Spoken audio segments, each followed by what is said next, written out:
at Louisville really needs a good year. Lost to a couple teams that didn't go to bowls last year. They're not showing any real growth there. He's flirted with other teams before Louisville's gotten good. He needs a good year at Louisville. Plus, Louisville has a new athletic director. There you go. Yeah. And that is the biggest key to I need a good year is there's a new boss. Number 4, Jeff Scott at USF. With UCF moving to the Big 12 and everything else that's going on around them, if USF wants to get on the scene, they're trying to get a stadium built on campus. They've got a really aggressive and popular athletic director he's one of the dark horse candidates for the Big 12 commissioner. If Jeff Scott wants to keep that job, he better start winning in Tampa. I sent the media relations department an interview request. Haven't heard back from them on that. Of course, the USF is a team that's at least been thought of as whatever may happen down the road, if anything ever does again, with whether the Big 12 or another conference. But, they were number 2 in the country about, 10, 15 years ago? Yeah. Yeah, they were, and they've been pretty irrelevant ever since then. The old Charlie Strong thing didn't quite work out like they were hoping it to. Now Jeff Scott, they've just, UCF's passed them up as far as, what comes to mind in terms of the non-Big 3 Florida schools, and they're just kind of there, to be perfectly honest with you. At least, from my standpoint, I don't quite look at USF football the way I did 10, 15 years ago maybe, and there's a guy that you immediately comes to mind as far as a big player they have or something like that. They just kind of been there. Yep. I don't know how else to explain it. They're just kind of there. It's nothing against them or anything like that. It's just there's not a lot of juice with the program right now as compared to, when they were kind of freewheeling and dealing and at top of mind. But, there's obviously potential there. They've flashed that before. But, yeah, it's been kind of a downswing for them here as of late. Was it Levitt? Who was the one that had the success? Yeah, Jim Levitt. Yeah, Jim Levitt had a lot of success, too. Yeah. and then eventually got run out. He and Mangino kind of hit that same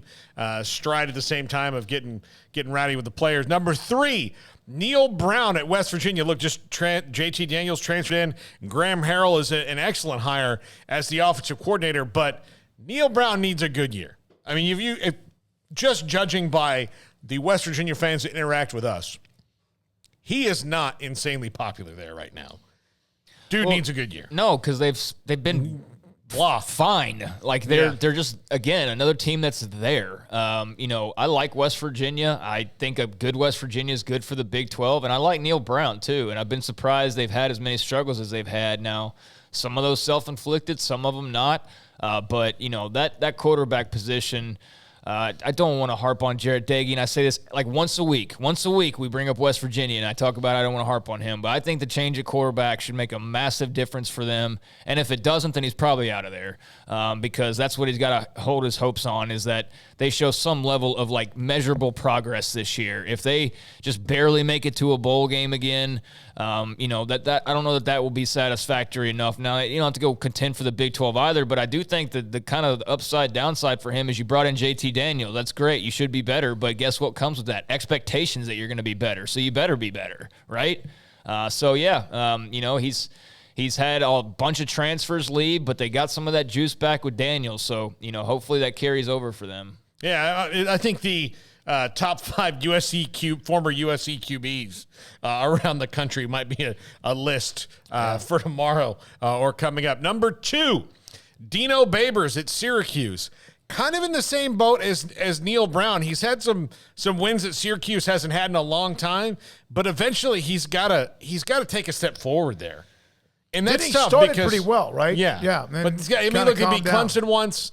But they've got to take a step forward if he's going to keep that job because they're spinning their wheels right now. And look, it's a basketball school. It's always going to be a basketball school. When Boeheim leaves, it'll still be a basketball school. But Dino Babers needs to take a jump forward. I agree.